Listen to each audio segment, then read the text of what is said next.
এক অস্থির উত্তেজনা বিরাজ করছে আজ পুরো বাংলাদেশে। কারো কারো শ্বাস আটকে যাচ্ছে চরম দ্বিধাদ্বন্দ্বে।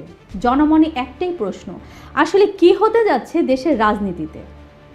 আজ সকাল থেকেই থমথমে চারিদিক। রাজনীতির ময়দানে বইছে উত্তাপ হাওয়া।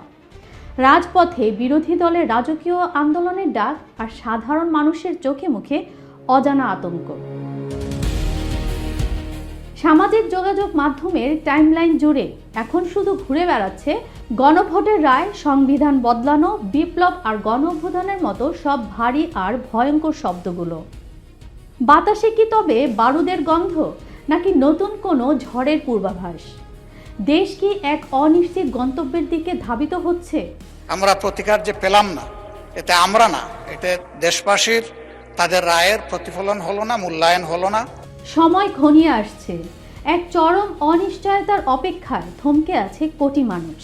আসছে কি নতুন কোনো বড় পরিবর্তন, নাকি ধ্বংসের ঘন ঘটা? নজর রাখুন আমাদের পরবর্তী আপডেটে।